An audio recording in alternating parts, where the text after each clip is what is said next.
ओम शांति। 30 मार्च 2024। बाबा की महावाक्य। मीठे बच्चे, प्राण दान देने वाला बाप है। वह नॉलेज ऐसी देते हैं जिससे प्राण दान मिल जाता है। ऐसे प्राण दान देने वाले बाप को प्यार से याद करो। प्रश्न: किस आधार पर 21 जन्मों तक तुम्हारे सब भंडारे भरपूर रहते हैं? उत्तर: संगम युग पर तुम बच्चों को जो नॉलेज मिलती है वह सोर्स ऑफ इनकम है। इस पढ़ाई के आधार से सब भंडारे भरपूर हो जाते हैं। इस पढ़ाई से 21 जन्मों की खुशी मिल जाती है। ऐसी कोई चीज नहीं जिसके प्राप्ति की इच्छा रहे। बाबा नॉलेज का दान ऐसा देते हैं जिससे आत्मा क्या से क्या बन जाती है। ओम शांति। भगवान उवाच: सालीग्राम समझते हैं शिव बाबा हमको पढ़ाने आते हैं। बच्चे जानते हैं वही सृष्टि के आदि मध्य अंत को जानते हैं। बच्चों को अब कोई नई बात नहीं लगती। समझ में आ गया है मनुष्य तो सब भूले हुए हैं। जिसने पढ़ाया उनके बदले पहले नंबर में पढ़ने वाले का नाम डाल दिया है। तुमको पढ़ते पढ़ते यह बात सिद्ध करनी है। भारत के शास्त्रों की ही बात है और धर्म के शास्त्रों की नहीं। भूल ही भारत के शास्त्रों की है। तुम्हारे सिवाय यह बात और कोई सिद्ध नहीं कर सकता। बच्चे जानते हैं यह अनादि ड्रामा है, फिर भी रिपीट होगा। तुम मनुष्य मात्र को सुधारने का पुरुषार्थ करते हो। मनुष्य जब सुधरते हैं तो दुनिया ही सुधर जाती है। सतयुग है सुधरी हुई नई दुनिया और कलयुग है अनसुधरी हुई पुरानी दुनिया। यह भी तुम बच्चे अच्छी रीति समझते हो और धारण कर समझाने लायक भी बनते हो। इसमें बड़ी रिफाइननेस चाहिए। बाबा तुमको कितना रिफाइन कर समझाते हैं, सुधारते हैं। बाप कहते हैं जब तुम सुधर जाते हो फिर मुझे सुधारने की जरूरत नहीं रहती। तुम अन आर्य बन पड़े थे, अब आर्य अर्थात देवी देवता बनना है। सो तो सतयुग में ही होंगे। वह सब सुधरे हुए थे, अब अनसुधरेले उनकी पूजा करते हैं। यह किसकी बुद्धि में नहीं आता कि हम उनको क्यों सुधरेले कहते हैं। हैं सब मनुष्य जो सुधरेले आर्य थे, वही सब अनसुधरेले बने हैं। आर्य और अन आर्य। बाकी वह जो आर्य समाज है वह मठ पंथ है। यह सब झाड़ से क्लियर समझ सकते हैं। यह है मनुष्य सृष्टि का झाड़। इसकी आयु 5000 वर्ष है। इसका नाम कल्प वृक्ष है, परंतु कल्प वृक्ष अक्षर से मनुष्यों की बुद्धि में झाड़ नहीं आता है। तुमको झाड़ के रूप में समझाया है। वह कह देते कल्प लाखों वर्ष का है। बाप कहते 5000 वर्ष का है और कोई कितनी आयु सुनाते, कोई कितनी, पूरा समझाने वाला कोई है नहीं। आपस में कितना शास्त्रवाद करते हैं। तुम्हारी तो यह रूह रिहान है। तुम सेमिनार करते हो, इसको रूह रिहान कहा जाता है। प्रश्न उत्तर समझने के लिए भी करते हैं। बाबा जो कुछ तुमको सुनाते हैं उससे ही टॉपिक निकाल तुम सुनाते हो। वो लोग क्या सुनाते हैं यह भी तुम जाकर सुनो। फिर आकर सुनाना चाहिए कि इस प्रकार का वाद विवाद चलता है। पहले तो यह समझाना है कि गीता का भगवान कौन। भगवान बाप को भूलने कारण बिल्कुल चट खाते में आ गए हैं। तुम बच्चों का तो बाप से लव है। तुम बाबा को याद करते हो, बस बाबा ही प्राण दान देने वाला है। नॉलेज का दान ऐसा देते हैं जो क्या से क्या बन जाते हैं। तो बाप पर लव रहना चाहिए। बाबा हमको ऐसी ऐसी नई बातें सुनाते हैं। हम श्री कृष्ण को कितना याद करते हैं, वह कुछ देता ही नहीं। श्री नारायण को याद करते हैं, याद करने से कुछ होता है क्या? हम तो कंगाल के कंगाल ही रह गए। देवताएं कितने सॉल्वेंट थे। अब सभी आर्टिफिशियल चीजें हो गई हैं। जिसका दाम नहीं उनका आज दाम हो गया है। वहाँ अनाज आदि के दाम की बात ही नहीं। सबको अपनी अपनी प्रॉपर्टी आदि है। कोई अप्राप्त वस्तु नहीं जिसकी प्राप्ति की इच्छा रहे। बाबा कहते हैं, मैं तुम्हारा भंडारा भरपूर कर देता हूँ।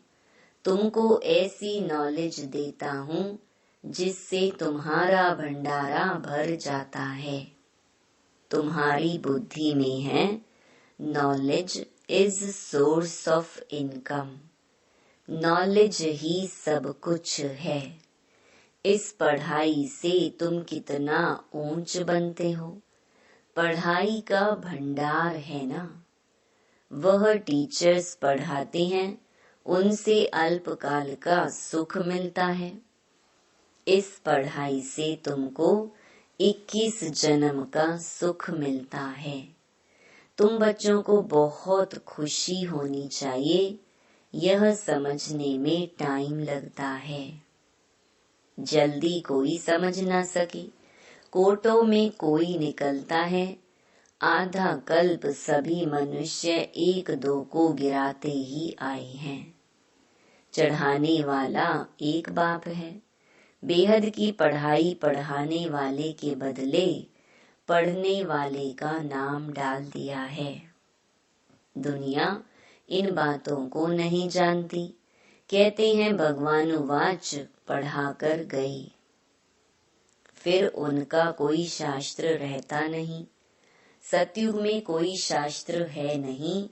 यह सब हैं भक्ति मार्ग के शास्त्र। कितना बड़ा झाड़ है। भक्ति की यह अनेक टाल टालियां ना हो तो झाड़ का नाम भी ना रहे। यह सब धारणा करने की बातें हैं। तुम धारणा करते हो। पढ़ाने वाला तो पढ़ाकर गुम हो जाता है। पढ़ने वाले आकर विश्व के मालिक बनते हैं। कितनी नई बातें हैं। एक भी बात कोई की बुद्धि में बैठती नहीं है। स्टूडेंट भी तुम सब नंबरवार हो। कोई पास होते, कोई फेल होते। यह है बेहद का बड़ा इम्तिहान।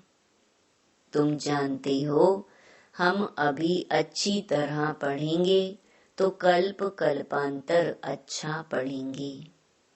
अच्छा पढ़ने वाले ही ऊंच पद पाते हैं। नंबरवार सब जाएंगे। सारा क्लास ट्रांसफर होता है, नंबरवार जाकर बैठते हैं। यह ज्ञान भी आत्मा में है।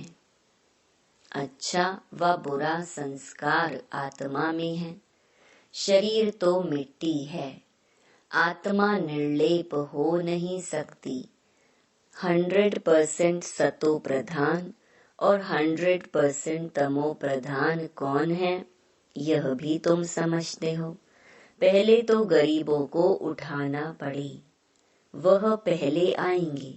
गुरुओं के भी अच्छे अच्छे अनन्य शिष्य जब आएंगे, तब उनकी बुद्धि खुलेगी। देखेंगे यह तो हमारे ही पत्ते निकलते जाते हैं, यहाँ के जो होंगे वह तो निकल आएंगे।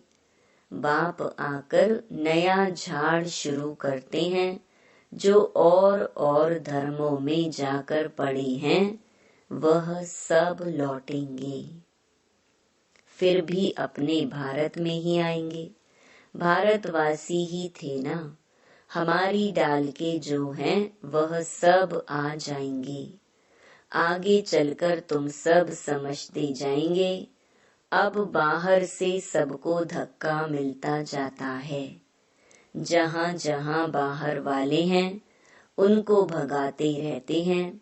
समझते हैं यह बहुत धनवान हो गए हैं, यहाँ वाले गरीब हो गए हैं। पिछाड़ी में सबको अपने अपने धर्म में जाना होता है।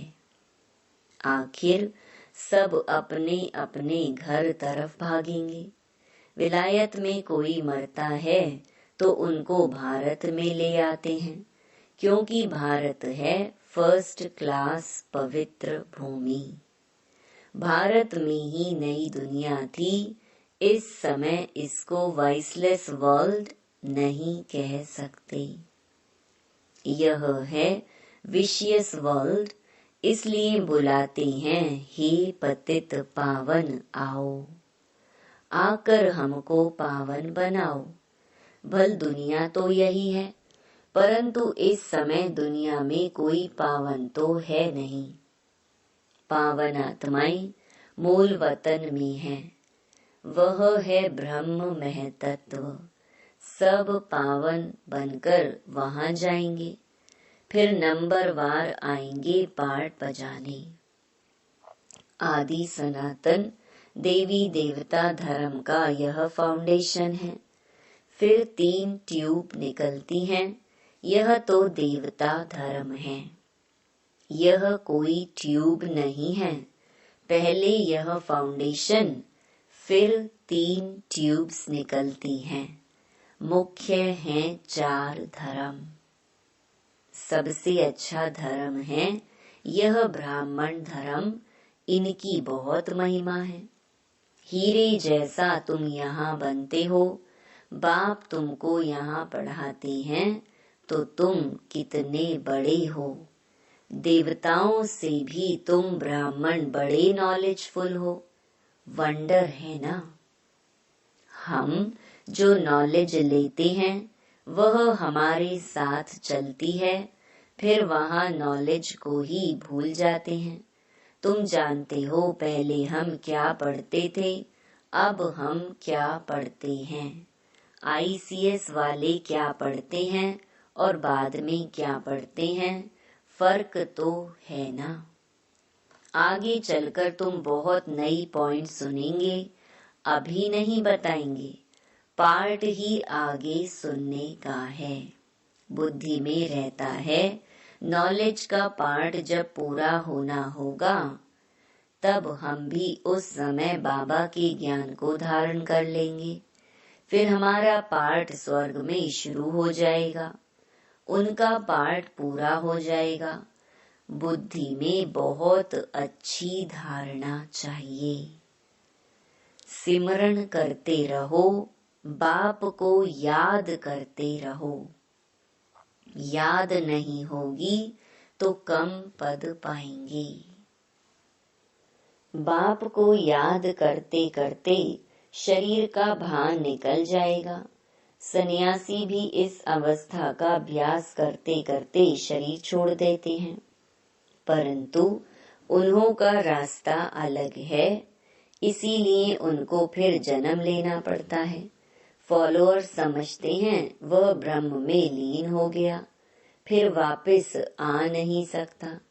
बाप समझाते हैं वापस कोई भी जा नहीं सकते। पिछाड़ी में सब एक्टर्स जब स्टेज पर आएंगे तब फिर घर जाएंगे। वह है हद का विनाशी नाटक, यह है बेहद का अविनाशी नाटक।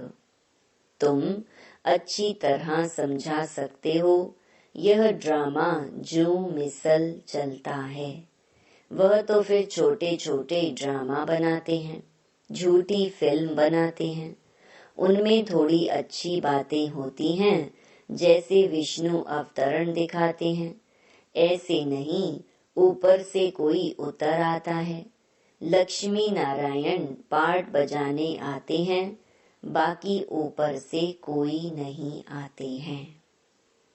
अब तुम बच्चों को बाप पढ़ाते हैं, तब यह बातें तुम सब समझ सकते हो। पहले तुम भी तुच्छ बुद्धि थे, जब बाप ने समझाया है तब तुम्हारे कपाट खुल गए हैं। इतना समय जो कुछ सुना वह कोई काम का नहीं था, और ही गिरते गए, इसलिए तुम सबसे लिखवाते हो। जब लिख कर देवे तब समझा जाए। कुछ बुद्धि में बैठा है। बाहर से आते हैं, फॉर्म भराते हैं तो मालूम पड़े हमारे कुल का है। मूल बात है बाप को जानना। समझें कि बरोबर कल्प कल्प बाप हमको पढ़ाते हैं। यह पूछना है कब से पवित्र बने हो। जल्दी नहीं सुधरते। घड़ी घड़ी माया पकड़ लेती है, देखती है कच्चा है तो हप कर लेती है। कई महारथियों को भी माया हप कर गई। शास्त्रों में भी मिसाल अभी के हैं। मंदिर में भी घोड़े सवार महारथी प्यादे आदि दिखाते हैं। तुम अब अपना यादगार देखते हो। जब तुम बन जाएंगे तो भक्ति उड़ जाएगी। तुम किसको माथा नहीं टेक सकते हो। तुम पूछेंगे यह कहाँ गए, इनकी बायोग्राफी बताओ। बाबा ने तुम बच्चों को नॉलेजफुल बनाया है, तब तुम पूछते हो तो नशा रहना चाहिए। पास विद ऑनर 8 होते हैं। यह बहुत बड़ा इम्तिहान है। अपने को देखना है हमारी आत्मा पवित्र बनी है। बैटरी भरेगी तब जब योग होगा। बाप से योग होगा तो सतो प्रधान बनेंगे। तमो प्रधान आत्मा वापिस नहीं जा सकती है। यह भी ड्रामा है। वहाँ दुख देने वाली कोई चीज नहीं है। गायें भी सुंदर हैं। श्री कृष्ण के साथ गायें कितनी सुंदर दिखाते हैं। बड़े बड़े आदमी का फर्नीचर भी सुंदर। गायें अच्छा दूध देती हैं, तब तो दूध की नदियां बहती हैं। अब यहाँ नहीं है। अभी तुम नॉलेजफुल बन गए हो। इस दुनिया को तुम तुच्छ समझते हो। इनका सारा किचड़ा स्वाहा होना है। फिर सारा किचड़ा निकल सब स्वच्छ बन जाएंगे। हम अपनी राजधानी में आते हैं, उनका नाम है स्वर्ग। सुनते ही खुशी होती है। अच्छा, मीठे मीठे सिकिलधे बच्चों प्रति मात पिता बाप दादा का याद प्यार और गुड मॉर्निंग। रूहानी बाप की रूहानी बच्चों को नमस्ते। धारणा के लिए मुख्य सार। पहला, इस अनसुधरी पुरानी दुनिया को सुधारने के लिए स्वयं को सुधारना है। अपनी बुद्धि को बाप की याद से रिफाइन बनाना है। दूसरा, आपस में रूह रिहान करनी है, वाद विवाद नहीं। नॉलेज का दान दे, सर्व का भंडारा भरपूर करना है। वरदान, स्वमान की सीट पर स्थित हो, शक्तियों को ऑर्डर प्रमाण चलाने वाले विशाल बुद्धि भव। अपनी विशाल बुद्धि द्वारा सर्व शक्तियों रूपी सेवाधारियों को समय पर कार्य में लगाओ। जो भी टाइटल डायरेक्ट परमात्मा द्वारा मिले हुए हैं, उसके नशे में रहो। स्वमान की स्थिति रूपी सीट पर सेट रहो तो सर्व शक्तियां सेवा के लिए सदा हाजिर अनुभव होंगी। आपके ऑर्डर के इंतजार में होंगी। तो वरदान और वर्षे को कार्य में लगाओ। मालिक बन, योग युक्त बन, युक्ति युक्त सेवा, सेवाधारियों से लो तो सदा राजी रहेंगे। बार बार अर्जी नहीं डालेंगे। स्लोगन, कोई भी कार्य शुरू करने के पहले विशेष यह स्मृति इमर्ज करो कि सफलता मुझ श्रेष्ठ ब्राह्मण आत्मा का जन्म सिद्ध अधिकार है। ओम शांति।